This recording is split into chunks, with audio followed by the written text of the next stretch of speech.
Welcome back to another episode of Beyond Rockets. In this episode, I sit down and talk with one of the owners of Brooks Collier, a home and garden store with a shopping experience that will keep you coming back for all your indoor and outdoor living needs. First off, thank you for taking the time to sit down and talking with me. Would you like to introduce yourself and tell us a little bit about what you do? Thanks, Clark. My name is Foster Brooks. I guess I'd be the fourth generation of the Brooks and Collier family. Still working with my parents. I'm 29 years old at the moment, and they're still heavily involved in the business, so it's fun. We have fun together, and I try to not take it for granted. Working with family. So. Yeah. But born and raised Huntsville. I guess it's changed a lot since I've been born. Like you said, it's a very growing city, and so it's been fun to kind of see that evolve, and especially this area, Meridian Street, where we are. So we're just down the street from here, from you at Lincoln Mill. But we're a home and garden center where you can come and get, garden supplies. You can come get, outdoor furniture is kind of our niche. We try to offer higher quality outdoor furniture, just stuff that will last a little bit longer than some general stuff. And then, we sell grills, kind of a little bit of everything. Yeah. Trying to kind of for like whatever you would need for your home, kind of try to have that for you. So, but it's been fun, and it's a fun city and fun time to be here for sure. So, looking at your website, so Brooks and Collier just celebrated 75 years of being in business. And so a lot's changed throughout its history. Obviously, you weren't around when it first got started, but you were able to kind of hear stories from your grandparents and kind of that experience for them. How do you think? So, I looking at it, so it first opened in 1946 as just a feed and seed store, correct? Yes. So Huntsville was a big agricultural city. It wasn't this. Didn't have NASA wasn't here. We don't have the arsenal, so it's evolved. And before all of this growth in Huntsville, it was a big agriculture town. So they pretty much had, it was like a farm. Pretty much anything for your farm, you could come pick up seed for your horses. They had, I think, baby chickens you could come by. It's definitely evolved from that. But so my great grandfather, he was the farmer in the business. So there's a Brooks and then there's a Collier. So Mr. Collier, he was the businessman. So he they combined to create this business. So they worked together for a long time, and then it got to where my grandfather, Billy Brooks and Doris Brooks, they bought them out and kind of changed. And so they've moved around a few different times. I think started on Brown Street, and then it's moved to Washington Street, actually where the Veterans Memorial is. So wow. The interstate came through and moved them. They had to move due to the interstate. So they relocated to Meridian Street in the mid-'80s. So it's moved a couple times, and it's changed. And so throughout the years, my grandparents, going from my great-grandfather, where it was a feed and seed store, my grandparents kind of changed that a little bit, is where my grandfather wanted to create a garden aspect to it. So he turned it kind of into a garden center. And so they had that store there. And then my grandmother in the mid-'80s decided, hey, let's open another store. And it's kind of funny, they treated it kind of like competition. My grandmother ran the South Parkway store. Like, see who could sell more. Exactly. So grandfather was downtown, grandmother was on South Parkway, and my grandmother is the one that kind of introduced the furniture. So the casual furniture kind of came from her. We're still selling some of the brands that she was selling in the 70s. So it's fun to see that, and it's kind of a cool story. But they did that for a while, and then relocated to Meridian Street in mid-'80s, like I said, and I've been there since. Yeah, so I guess the store in South Parkway was only around for probably maybe 15, 20 years. Yeah, max. But I think it looked like when I was looking through it, it looked like it closed in like the early 2000s, late 90s. And then the store on Meridian Street kind of encompassed what she was doing and what your grandfather was doing, kind of made it into one place, correct? Yes, and what that was is my parents coming in. Okay. And they bought them out, and I guess that's where it evolved into the one location where they've kind of combined all of these different things into one. Yeah, and then you've been able to expand that location over the years and kind of add on to more like I want to say like it looked like the actual plant and the nursery part of it has expanded and kind of redeveloped, and then even in like the early or mid 2000s, you even kind of redeveloped that whole building and kind of redid it and made it this huge, and kind of a lot of it I think for most people that haven't really been down on Meridian Street, and I think for a while you're talking about like the developments in Huntsville and kind of what people are kind of seeing more of now. I mean, it's definitely evolved over the years and kind of you've kind of made that. I think a lot of people for a long time, Brooks and Collier was that spot that the extent of what they would go on Meridian Street. You were kind of like, okay, go past the overpass, take a left, right there. Like that was the extent. Now they've kind of extended down here where Lincoln Mill is. Oh yeah. But so I was also reading that like in 2011 you kind of rebranded as the new Brooks and Collier. What kind of happened before then to kind of cause that rebranding? So I guess it was 2008. So Summer Classics is a brand of furniture that we sell. They're based in Birmingham, and I was actually reading in B. White's book. They were looking to create a retail kind of store similar to Brooks and Collier. He even mentioned us in the book and was saying he liked what I guess they had done and wanted to try that himself. So they actually approached my dad about leasing for, I think it was 7 years. Wow. The property. So it was Summer Classics at Brooks and Collier for about 7 years. It was still, kept the name Brooks and Collier because it was still a wholesale business. Yeah. My dad, kind of where we started transitioning the business from where my grandparents had, my dad would like to go travel to, Asia he'd go for like a whole month in September. Wow. And be gone, and sourcing different unique kind of one-of-a-kind pieces to ship back here, which we just had a big shipment of that come in. My back is killing me. But we, once a year we'll get a big shipment of stuff like that. So he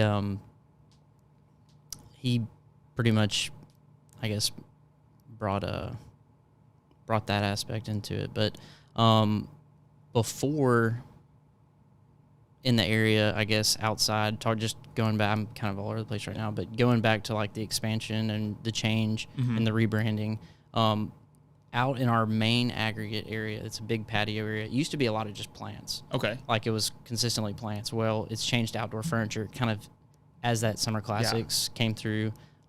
They wanted to, focus more on the furniture aspect, and we've kind of kept that rolling since then and carry more brands than Summer Classics. But I think that we carry like 20 outdoor vendors. Yeah, because I guess, at the time, like I said, like you've been able to transition as Huntsville's transitioning. Like the farm and seed isn't as important to Huntsville now as it was in the 60s.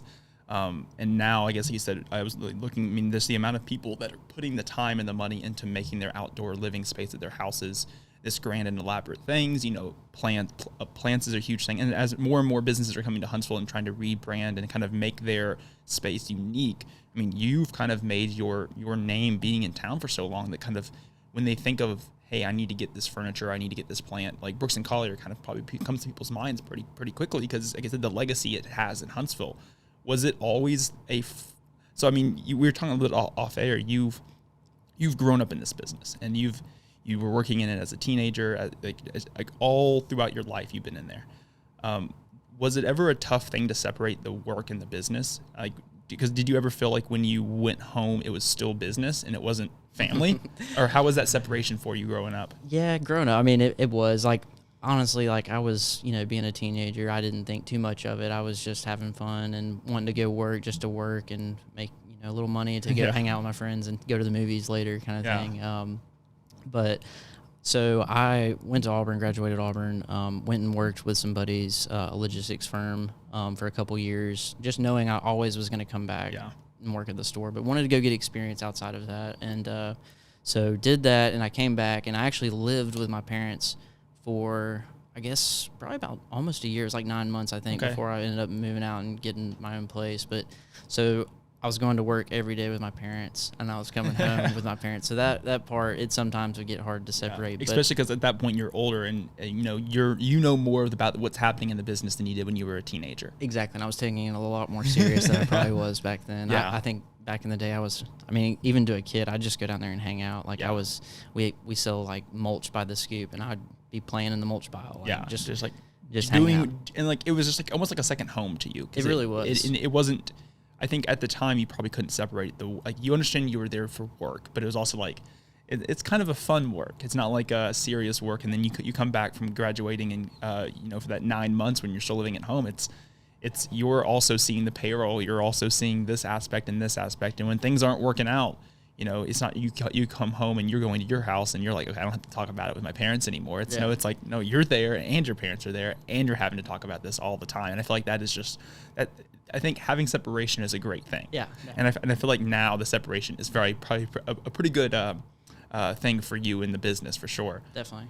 So you said you always imagined and always knew you'd come back to kind of be a part of the business. What has your role what is your role now in the business? And is your kind of role transitioning to being that primary owner as your parents are kind of exiting out of it, or are your parents planning on staying in it for a very long time? Or kind of what does that look like? We've, so with Huntsville growing, like it's kind of changed, I guess. I don't know. Huntsville's growing, it seems like so fast. Yeah. And I can tell just being at work every day, all the new faces. I feel like 5 years ago, not even 5, I mean, growing up, I always knew a lot of the people that shop for us. A lot of the time now, I don't know who they are. I'm meeting new friends, and I treat every customer as a friend. Like I make friendships, and it's been fun, and that's what it's been fun to see. And so my parents, we're trying to grow and we're trying to expand. And my dad and mom, they're pretty smart, and I think they've had success over the years. So I'm still working with them, trying to pick their brains every trying day. to learn every little bit of it. Yeah, because it's a lot to take in. I mean, and as far as like my role throughout my life, I've started, unloading trucks. I did deliveries for a long time growing up in high school. That was kind of my thing. I helped with deliveries and pretty much started from, I don't want to say the bottom, but started from there, trying to work every different aspect, work in the garden center for a little bit, trying to learn everything. Working up front at the cash register, answering the phones. I try to do a little bit of everything, and I still kind of am. I'm very still involved. Unloading the trucks. Still unloading the trucks. I actually just left a full truckload there unloading now, so I kind of was excited about breaking out of that. But do you think that? So I'm guessing like the role that you've been able to play in it is a similar role that your dad was able to play in it when he was growing up. And so like he grew up doing that same sort of transitioning, kind of working his way through the business, and now now you're picking his brain. And Definitely. At the time he was picking his dad's brain, now you're picking your dad's brain. And so like I feel like, do you think your dad kind of knows when that moment's going to happen? Because he saw with his dad, and your grandfather kind of saw when it was time to like relinquish it. Yeah. And you think he kind of just like knows that like at some point you're not going to like you will continue to pick his brain, and even if he's not there, you'll be like, hey, this came up with this vendor or whatever. Like, how did you have a deal? Oh yeah, like do it this way, that way, and you're good to go. Do you think he kind of knows in his head when it's going to happen? I'm sure he does. So like my grandfather, so aside from Brooks Collier, we also had a family nursery where we grew boxwood. So during that 7-year period when Summer Classics was there, we had a couple boxwood farms where we grew, I think it was about 6 different varieties. And it's still, my aunt actually has bought my dad and grandfather out. My grandfather passed away in 2015, but she has bought them out and is now owning the business. Okay. But, my grandfather never wanted to quit working, like never. And I think my dad, it's rubbed off on my dad. It's kind of like I'm always going to be here. Yeah, I think even if he, one day retires, he's gonna hang around. Still show up. Yeah, I don't know. He loves it. He loves the business and loves the business just in general. And I think being like the family owned and operated business and kind of being around for so long, like you said, I mean, there's a lot of customers that he knows and knows what they get pretty like regularly. And like if they have a question, have you seen it as a tough for you to kind of be that point of person now when people come in that are like regulars that have been there for years and they're like asking questions? Do they feel like they like can't take your advice because you're like, hey, it's not his. Oh yeah, definitely. And how tough has that been to kind of be like, I know what I'm doing just as much as he knows what he's doing, and I can help you with whatever you need. Yeah, it happens often, especially in the springtime. We'll have there's some customers that every year I get this amount of, but Vinca for their garden. And so like, what do you mean you can't get, cause, and that's something like nowadays it's so hard to get items. Like, and it's not just furniture. A lot of people think, supply chain issues, man, it's taken me 8 months to get this furniture. It's been hard to get plants too. I can't put a finger on why that is. I don't know if it's a lot of big box stores buying up just heavy and just to be stocked up. But, last year was hard to get plants, and it is stuff that you would think would be pretty easy, just like white vinca, which everybody loves white vinca in their yard, but it was harder to get. We were able to get it, just not as much as Yeah. Usually. So it's weird times right now. Yeah, and I guess like, I mean, it's tough for, I guess we're kind of we'll touch on it too. It's like with COVID and kind of the last couple of years, supply chain's been a huge impact on everything. And do you feel like, how tough is it for you as a retailer basically to, you know, like, I know that I'm going to get this product in, you know, and I'm on back order and I want to promote this product, but I can't really promote it and even kind of do sales on it until I get it. But then I also have no idea when I'm going to get it. Yeah. Like, how often do you order stuff and, you know, 6 months, 8 months out, you finally get it? Or do you, like, how long, like, Often. how's that process been, and how long has it been from when you actually place an order for something to when it actually arrives and you're able to sell it to the customer? So it just depends on the product, and it definitely, we've completely had to almost change the business business model for how we merchandise our store and how we stock and inventory and everything. It's different. I guess I noticed it first.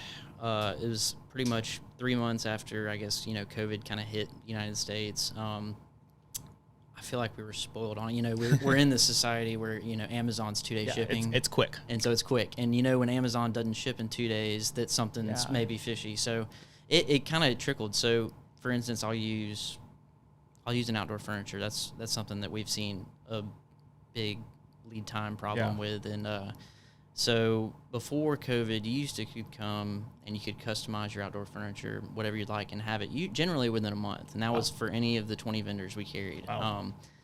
Currently today, we're running about 36 weeks. So, I mean, that's taking a hit. So, and a lot of people, and we were a primarily custom order based business. Like, we would have the furniture on the floor for somebody to look at, but I don't like that fabric. I want it in red. Yeah. I love Alabama. I want it in red. So we're gonna do that for them and have it within a month. Now you tell somebody, hey, it might be 8 months, it might be 7 months before you get this, and they're trying to shop for spring. They're like, I might have to rethink this. Yeah. So what we've had to do in the past, last year, what we did, I felt like a better job and pretty good job of is stocking up. So we pretty much like doubled what we usually would stock, and for inventory, and pretty much just to have something there in a neutral color for somebody to be able to just say, hey, I want this. Okay, you can have it today. Yeah. So this year, we had pretty good success with that last year. So this year, we've done it even more. So this year, we're definitely going to be the most stocked up I think we've probably ever been. Is it hard to, like, so is all the stock that you keep, I mean, like for patio furniture, for instance, I mean, it's not just like the small little, like, Amazon Prime box. It's a pretty big box you have to keep. And how tough have you had to invest in more storage places to have to hold all this stuff? Yes. That has been another thing. So we've always kind of had either like a small offsite warehouse or something like that, but we definitely recently just got a new one, which I'm really pumped about. Yeah. It's going to help big time because it's like you just said, it's very bulky product, and you want to keep it safe. It's expensive, some of it, and so you don't want to, you want to take care of it and put it in a good safe spot. So we've had to invest in storage space, and so, but I think it's gonna be a good year as far as like stock wise. So I'm excited. I don't know. It's been tough, I guess. More so, another thing through COVID that's been tough is, I guess, labor force, but that's something that I think I've kind of nailed down, and we got a good crew right now. And cross your fingers, they're always gonna like, please come in, please work, please unload. I don't want to have to do it myself. Exactly. My back can't handle that. Oh, I know. And so, but we finally, we've got a good crew, and you know, a lot of times we rely, like summer help, we always have a lot of like Huntsville High kids will come by and do stuff. Exactly. And so that's something, and a couple of those guys have hung around and stayed full time and have been just outstanding. Yeah. Like I could brag on them all day, but I mean, I guess because like right now is your time to buy this stuff and stock up, because it's people aren't really hanging outside. It's pretty cold outside right now. Exactly. And we've had a pretty cold winter so far. But I guess this is when you stock up and you pile up, and you really like your prime time is probably like late March from like April to like probably August, maybe full on just. You're selling as much furniture as you can. And I guess having that stock and having that pile allows you to, you know, be able to say, hey, you can customize it. You might not get it by the time summer actually is up. Summer will probably be over by the time you get it. Exactly. Or you can just have this neutral color that we have. And so as a lot of people kind of embrace that not customization side of it, because I guess for a while they kind of like I said, you were synonymous for, hey, we have this really high quality furniture that you can also customize and make it your own, and you can get it in a month. Now it's, we have the same high quality furniture, but if you customize it, you're not going to get it for this season. Exactly. And so as people kind of embraced that idea of like, okay, I like this furniture and it's a good neutral color, okay, I'm good to go. Yeah, and so that, I think so, and because you can always, with a neutral like sofa, you can throw some throw pillows on there that have color to give it that pop. So, and I think almost 9 times out of 10, when you give somebody that scenario, like you can have this for this long, you know, or you can have this today. 9 like, times out of 10. When did you want to sit on this furniture? Okay, well, in 9 months, well, sure, then we can customize it for you right now. You want to sit on it next week? Well, probably going to take this one. Exactly. And so I feel like that's kind of, like you said, I think with COVID, people have kind of understood the supply chain stuff and kind of realized, hey, like if they have it and I like it, then I'm going to go with it kind of thing. It's not like, let's create this this ecosystem of you create what you want and you can get it. Because like I said, the quality and the experience is worth it for them. Looking over the time that you've been in the business, I mean, you've been in the business pretty much probably 20 years of your life. Really, pretty much. Kind of, you know, working as a teenager to now kind of being more of that boss for people, kind of over people. How much of the success you think for the business as a whole would you contribute to being in the right place at the right time for what Huntsville had to offer, or would you contribute to your family's hard work in the business?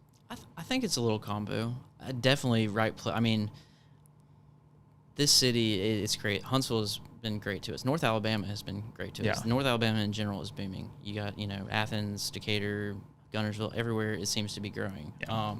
And I think it definitely has, the timing has been good, but I think it definitely, there's a lot of people over the past, you know, 75 years that have put a lot of hard work, including my family. But a lot of people have helped, and we've been truly blessed, I guess, to have really great employees and also really great customers. Like I said, it's been fun.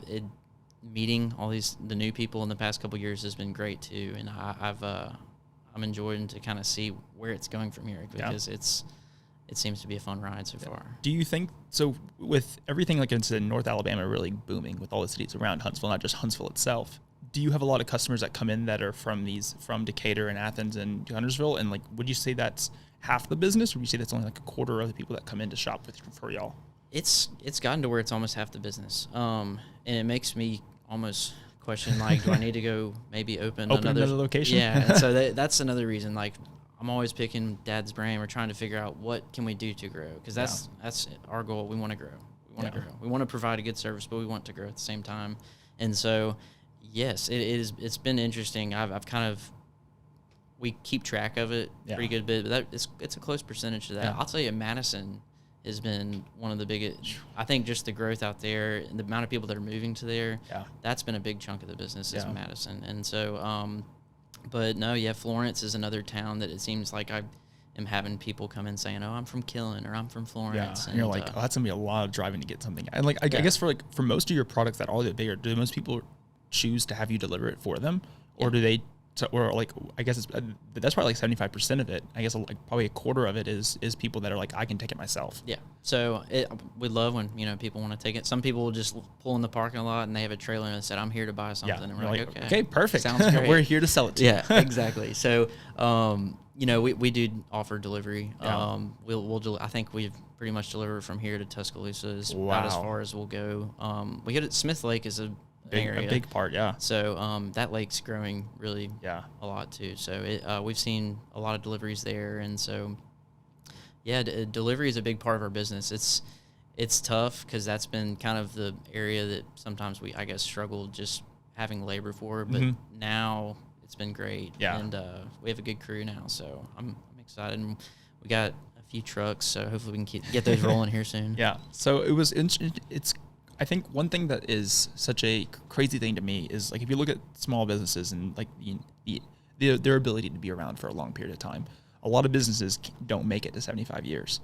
And I was actually pulling up statistics because I wanted to make sure I refer to it sometimes, but I want to make sure I refer to it correctly. And it's according to the U.S. Bureau of Labor Statistics, about 20% of the U.S. small businesses fail within the first year. By the end of their fifth year, roughly half have faltered. And after 10 years, only a third of the businesses have survived. And y'all are celebrating 75 years. and like I said, the transitions and the kind of the adoptions of new and innovative things. I feel like that's. I mean, like I said, you're the fourth generation kind of being in this, and I feel like a lot of it's just a testament to what your grandparents were able to do, and kind of seeing it. And I think it's easy to say in hindsight, like obviously we'll transition. Like now it's like duh, like I'm not going to be a farm and seed store anymore. Like that's just not going to be useful. But I guess at the time it was kind of like bringing something to Huntsville and kind of transitioning to more of a furniture place that does outdoor furniture that also offers the nursery was something that, Huntsville high-end furniture for patios wasn't something in the 80s that was probably something people were ever thought of. They were like, I want some metal lawn chair to sit outside, and that's about all I want. Yep. But if I do think that adoption of that idea in the 80s and the 90s that your grandparents were able to do and your parents were able to help do kind of set y'all up at the time where you were really an early adopter into something that now is a huge part of what Huntsville and North Alabama is kind of geared themselves to. I mean, they're building these houses that are in these lakefront properties that are geared towards an outdoor experience. And I think COVID has a little bit to do with it, just a minor thing. And I think it's, everybody, when we couldn't travel pretty much anywhere, everybody was stuck at home. And so, it made people sit around and look at something. Oh, I might want to update that, or hey, let's get some outdoor furniture and create another living area. Yeah, let's create another room in our house outside.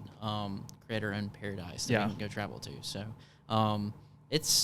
that goes back to the timing thing. I think a little bit of that contributes to it too. But it's pretty crazy. Yeah, I mean there's a few businesses in town that I think that are synonymous for Huntsville's growth. And I think Brooks Collier is that. Just its ability to be opportunistic in what is happening in Huntsville and being able to kind of do things at the right time. Like I said, right timing and hard work. But if you're in the right timing and you don't do hard work, you're not going to be successful. And I think having those two paired really well together over the last 75 years has really set Brooks Collier in a huge trajectory. Often being that business owner and being that small business owner, it's tough to make those decisions that are, either firing somebody, hiring somebody. Those decisions are tough. There's a lot of weight that's on your shoulder. How do you go about making these tough decisions and making sure you have the best possible outcome? Collaborating with good people that I work with. We have a management there that I always am having to bounce ideas off of and collaborate with. And without them it's pretty much like a support group that we all kind of are literally together, it's not fun having to fire people, and it's not, I've had to fire some friends, and it's not very fun to do. So but without a good team, you can do anything, or, with a good team, you can do anything. And so, we're very thankful to have that. And really the customer, like I said, I think success just for being in business for 75 years, it all trickles back to the customers.